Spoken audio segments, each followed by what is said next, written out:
Ever try to get your man to talk about personal issues? You know it's not easy, especially when you're talking about today's topic. Male hair loss affects 60 million guys. Women too.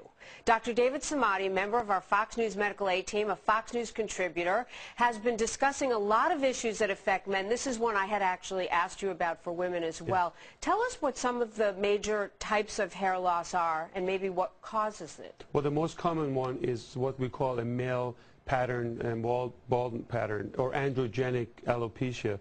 That's 95% of the hair loss, and the cause of it is mostly genetics. Now, a similar thing happens also in women, and genetics plays a big role. So that's majority of them. But then there are also 5% of them that's caused the areata alopecia, and that has to do a lot with stress, illness, medical diseases, and chemotherapy, and etc. But genetics plays a huge role in this. Father's mother, mother's father, you never know where it comes from. Good point. We always thought it was from the mother's side. Now new study shows that it's polygenic. It's from both parents. So if you have the gene in the family, now you most likely will be affected. It can skip a generation, but that's going to be there. Okay, so both sides potentially. Absolutely. Okay. What's interesting is 30% of men by the age of 30 can actually have hair loss, and by the age of 50, it could be about 50%. So it affects both men and women, but we're going to be talking about mostly men here and their hormonal issues. Let's talk about some of the types of hair loss and the symptoms. Okay, so when we talk about androgenic ones, or the male pattern baldness, it really starts from receding the hairline. It starts going toward the temples, and the most severe case is the horseshoe pattern. That's when the whole top area is gone. When you talk about the areata alopecia, or the stress factor, those are the patchy areas that are temporary loss and they're reversible. Those are easier to really treat. Okay, in addition to the genetic component, you say poor nutrition, certain illnesses, you mentioned stress, that's a huge one. Are there medications that men may be taking that can cause hair loss? Certain medications you want to watch out for, usually antihypertensive medications, beta blockers. Some cholesterol medication can actually cause that. I found that medications like Coumadin, which was quite interesting, or even Zantac, can actually cause it. So you want to look out for those. And if you take any of these medications and you see a quick hair loss, you want to make sure that you talk to your physicians. Interesting point you were telling me about on Proscar, which a lot of men take. Absolutely. You know, one of the main causes of this is the male hormone testosterone. The scalp, makes this 5-alpha reductase. It's an enzyme that converts the testosterone to dihydrotestosterone. If you look at the animation, you can see the dihydrotestosterone, or the active form of testosterone, actually affect the follicles.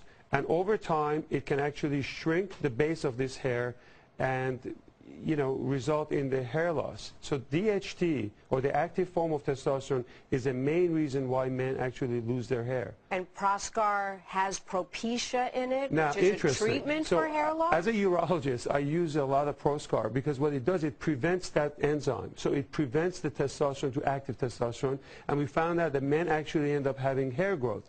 A smaller portion of Proscar is called Propecia.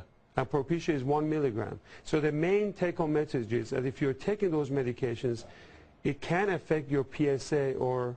So when you get tested for your PSA, if you're on that because of the Propecia, you may actually affect the results. You need to disclose to your doctor if you're on it, or discuss it with your doctor. Absolutely. Okay. So Let's move on. The animation's interesting. I have no idea what this is, but if that's what's going on inside my scalp, I'm very concerned. As you show us that, doctor, and tell us what it is. Tell us about treatments. People want to know what to do. Well, this is actually an interesting demo. This is by 3B Scientific Company.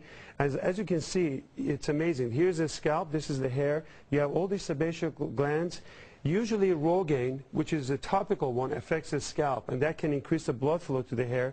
Propecia that you talked about actually works on the follicles, and it inhibits the DHT hormone, and that can affect the hair growth. Ultimately, if none of these medications work, you have hair transplant and laser and you should see your doctor for further treatment. Minoxidil is another one. That's the scariest hair follicle I've ever imagined. Doctor, this was great information, and women should also talk to their doctor if they're on those medications, as you discussed. It could be affecting their hair loss, too. Thank you so much. This is a great series, and we're glad everyone is tuning in. If you have questions about your health or other men's health issues, email us, menshealth@foxnews.com. Dr. Samadi will be back next week. Thank you, Doc. Thank you so much for